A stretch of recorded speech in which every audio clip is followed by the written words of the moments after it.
dando continuidade à nossa aula de EJA, matemática, né, na educação de jovens e adultos.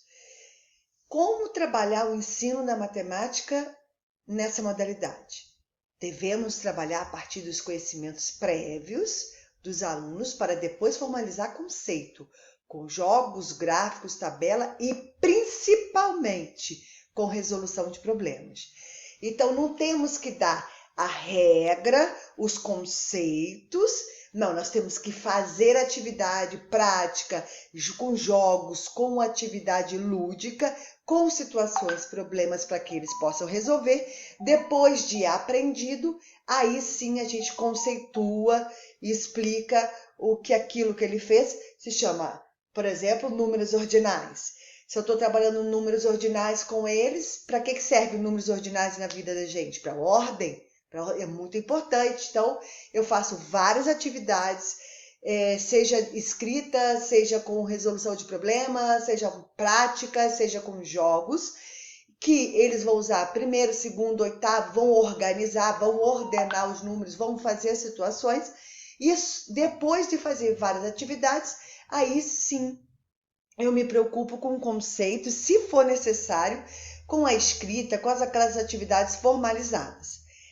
Mas eu quero que vocês entendam. Primeiro nós temos que partir do que eles sabem, dos conhecimentos que eles trazem com eles. Só fazer atividades práticas, jogos, tabelas, resolução de problemas, só depois formalizar os conceitos.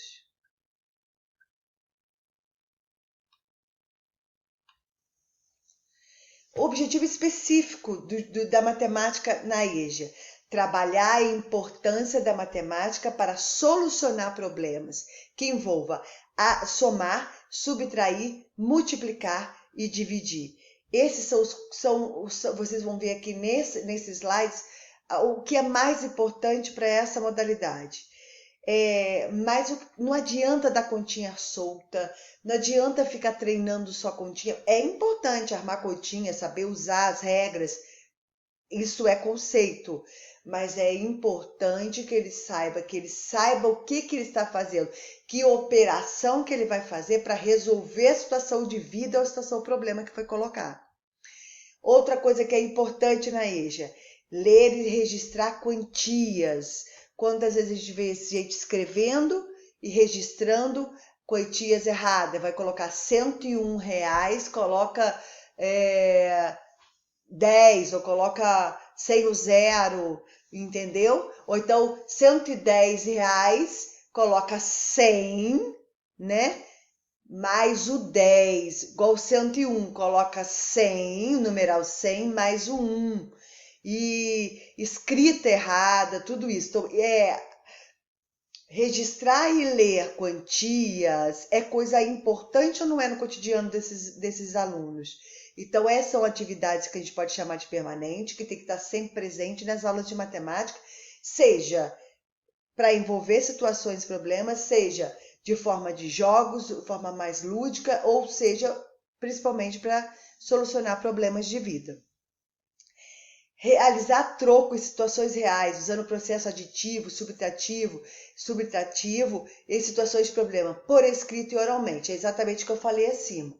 Então, a gente tem que botar prática. Atividade prática é muito mais importante do que encher o caderno de atividades repetitivas que não têm utilidade na vida desses alunos.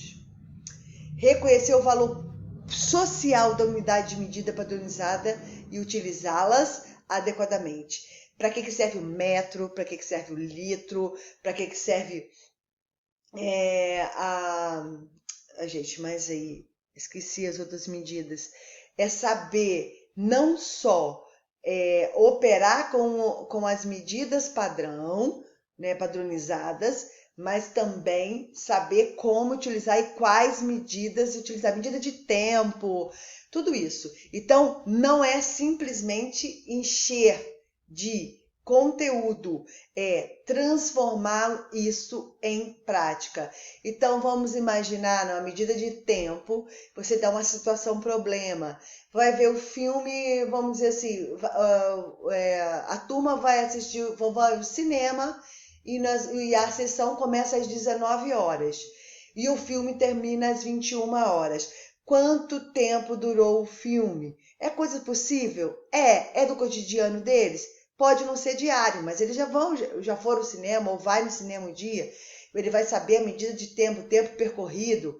Então, trabalhar esses conceitos de medida. Bom, se 1 litro tem, se 1 metro, né? Se medida de comprimento, se 1 metro tem 100 centímetros, quantos centímetros tem 3 metros? Entendeu? Coisas que a gente pode dizer, vamos medir a nossa sala, vamos medir por palma, ou por passada, vamos medir com algum outro tipo de objeto e vamos medir com objeto padrão.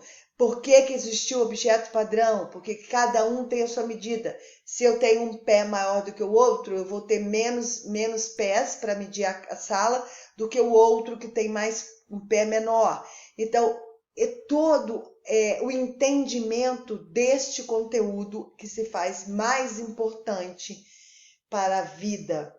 E botar o conhecimento prévio. De repente você tem costureira na sala, de repente você tem pessoas que trabalham com medidas padronizadas, você tem pessoas que utilizam quilograma, que mexe com cozinha, que faz comida para fora, ou que faz quitute. Então, isso tudo tem que ser aplicado na vida.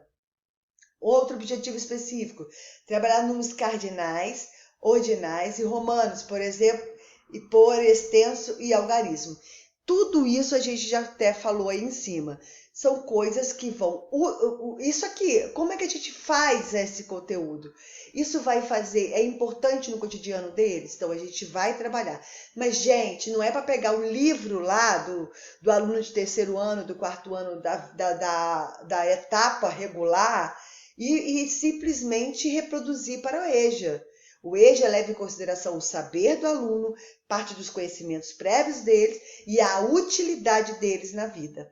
Então, é importante saber números cardinais, ordinais, romanos, saber escrever por extenso, saber o valor do dinheiro, saber dar troco, saber medidas. São tudo coisas que a gente usa no nosso dia a dia. É só você colocar isso como professora da EJA, ser honesta consigo e com o outro sobre as suas escolhas. Fatos e situações cotidianas que podem propiciar interesse e explorações na matemática são levantamento de dados pessoais. Olha que coisa interessante, gente. Códigos postais, número de telefone para reconhecimento de várias funções dos números. Os números não servem só para contar, serve para localizar, serve para várias situações da vida. E fazer esse levantamento da questão de número do cotidiano serve para medida, serve para várias coisas. E isso é muito importante. O número não pode ficar preso só com contagem, só para contar. E contar para fazer dever para o professor. Não é isso. As funções do número, então colocar situações de problema quando o número está sendo para ordenar, quando o número está sendo para informar, quando o número está sendo para localizar, para identificar. Então, isso tudo tem as suas funções e a gente tem que trazer isso para a realidade. Outra, atividade de compra e venda, cálculo, valor, cesta básica, encargos sociais, orçamento doméstico, são exercícios de cálculo. Então, ensinar a fazer a continha é legal? É importante ele saber armar a continha, isso é conceito, mas utilizar isso na vida dele.